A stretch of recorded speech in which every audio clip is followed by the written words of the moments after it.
I think today that case would have been decided differently. Anyhow, a few years later in America, he sued another impresario called Mr. Denham, another Russian ballet company in brackets, performed his works, and he managed to secure rights to those works. But that was in America. And sadly, that's the only UK case I can talk about. There was another case where a choreographer was sued for adaptation of Oscar Wilde's Rose and the Nightingale, and he was held that he on reputational grounds that he was illegally adapting the work, and again that was decided, I think, on the wrong premise, because he was transforming the idea rather than using the script. But the courts didn't look at it from that point. But 2 cases, that's all we've got in UK case law. And they were reported in McGilvery case notes rather than a fully reported case. So I didn't have details of the whereas and wherefore arguments in the case, which is a sad thing. So the choreographer had no rights, even though it was defined within the 1911 Copyright Act. And there were a few cases in America where the choreographers tried to establish the rights to their work, and they failed, mainly because dance is still in the UK defined under the category of dramatic works. And as Charlotte said, it had to tell a story. And as we know, the dance people in this room, abstract ballets came into fashion in the 20th century. Nijinsky created Rite of Spring. There was no story, there was only moods and ritual.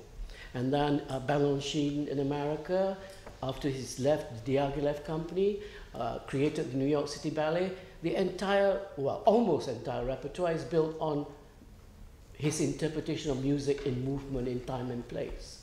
So it had no story to tell.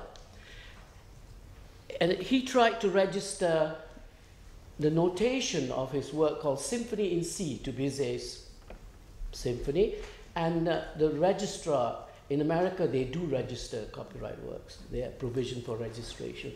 And the court, the registrar decided that it cannot be registered because there was no story to the ballet. This is in 1953. As a result, the United States Congress changed the law in 1976 when it made a revision and made dance into a separate category. In UK, dance is still defined under the category of dramatic works. But thank goodness, with the case Narazian versus Arc, it decided that action in a film, in a commercial actually, was a dramatic work. So we have that case as precedent to rely on.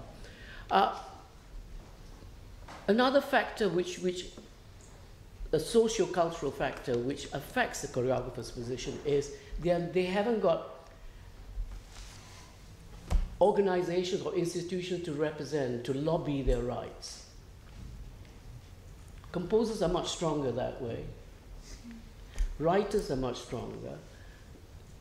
Choreographers have choreographers committee in equity who have just sorted contracts with London theatres and provincial theatres, but nothing else.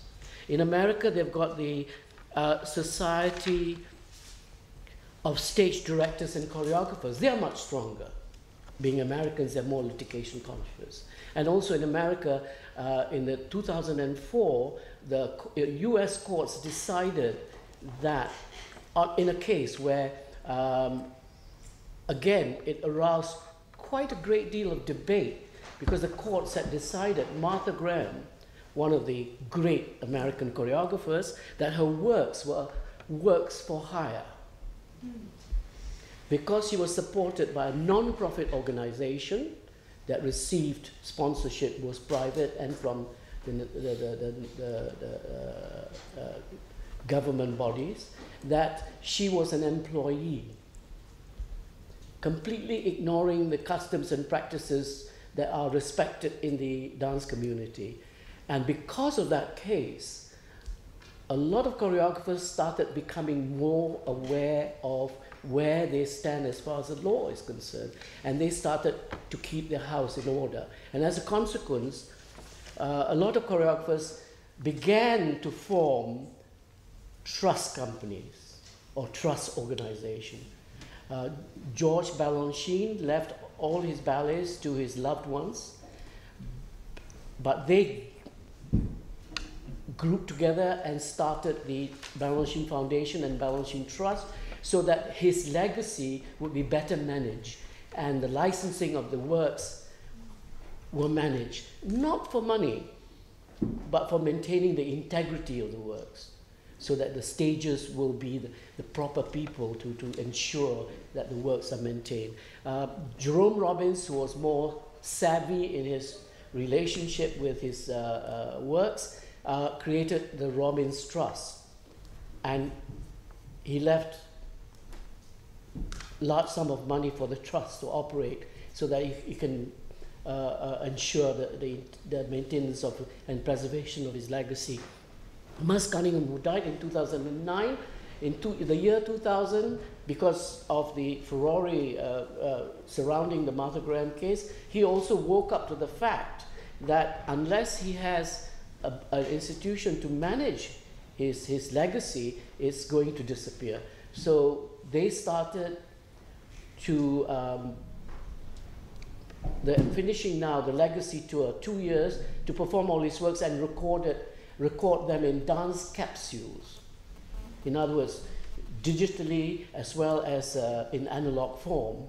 And therefore, the dance community now is wakening up to the fact that they need to store the work so that it can be, the traces of their works can be gathered together to maintain the integrity of the recreation process, the restaging process.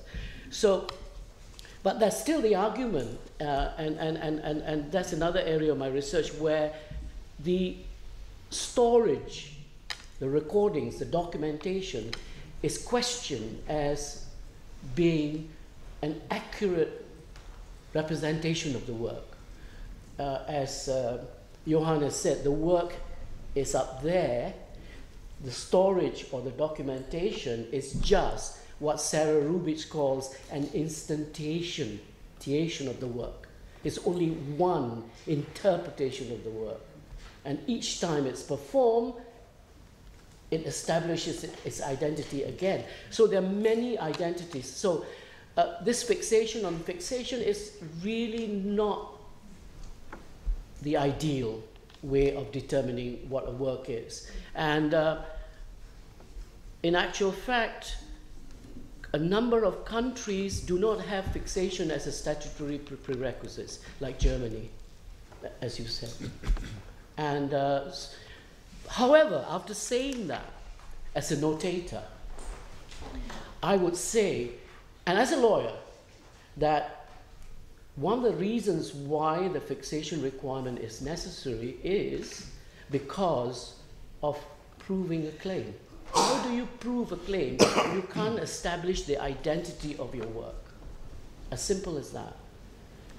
And the more traces of the work that's available, the easier it is for the lawyer to present a case.